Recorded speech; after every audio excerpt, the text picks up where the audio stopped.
अस्सलाम वालेकुम दोस्तों, क्या हाल है आप सब लोगों का। आई होप आप सब लोग बहुत अच्छे होंगे। गाइज़, आज का ये वीडियो होने वाला है कि जहाज़ में कैसे आया जाता है, जहाज़ में कौन कौन से कोर्स करके अगर हम आ सकते हैं। तो गाइज़, सबसे पहले जहाज़ में आने के लिए आपके पास में होना चाहिए मिनिमम 10th पास। तो 10th पास करके आप आ सकते हैं जीपी रेटिंग कोर्स करके, जिसमें कि आप एज ए क्रू रेटिंग पे काम करेंगे, यानी ऑफिसर्स और इंजीनियर्स की हेल्प करने के लिए काम कर सकते हैं।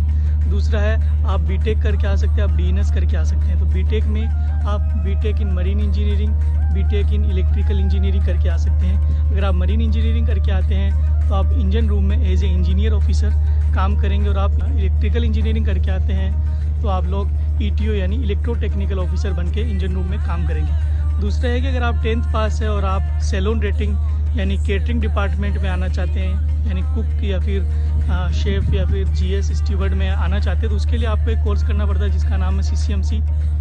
तो वो कोर्स करके आप एज ए जीएस में आ सकते हैं। तो 3 डिपार्टमेंट होते हैं जहाज़ में, deck department, engine department and saloon rating department, जिसमें क्लीनर आते हैं, जीएस आते हैं, स्टीवर्ड आते हैं और मेस बॉय आते हैं और कुक आते हैं। तो गाइस, ये सारे कोर्स करके आप आ सकते हैं। डीएनएस कोर्स 1 साल का होता है, जिसको डिप्लोमा इन नॉटिकल साइंस कहा जाता है, जो कि स्पॉन्सरशिप के साथ भी होता है। तो अच्छे इंस्टीट्यूट से अगर आप करेंगे तो ये कोर्स 1 साल का कोर्स करेंगे, फिर 18 महीने की ट्रेनिंग देने के बाद आप ऑफिसर का एग्ज़ाम देने के लिए एलिजिबल हैं। उसी तरह बीटेक सबको पता है कि 4 साल का होता है, तो 4 साल की बीटेक होगी। उसके बाद में 6 महीने आपको शिप के ऊपर ट्रेनिंग करनी पड़ेगी।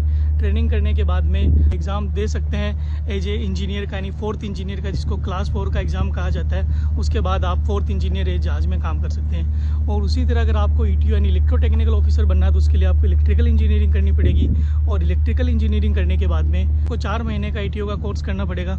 4 महीने का ईटीओ कोर्स करने के बाद में आपको ऑनबोर्ड शिप में 1 या 2 सेलिंग करनी पड़ेगी। उसके बाद में आप ट्रेनिंग ईटीओ रहेंगे। ट्रेनिंग ईटीओ के बाद में आप सीओसी निकाल सकते हैं, सर्टिफिकेट ऑफ कॉम्पिटेंसी, और उसके बाद आप ईटीओ बन सकते हैं। ईटीओ की सैलरी भी 6 से 7 हज़ार डॉलर रहती है, तो बहुत अच्छी सैलरी है। उसी तरह अगर आप जीपी रेटिंग करते हैं तो जीपी रेटिंग करने के बाद में आपको 6 महीने जब आपके सी टाइम हो जाएगा, उसके बाद में आपकी वॉच कीपिंग निकलेगी, यानी आपको ऑर्डिनरी सीमैन बनेंगे।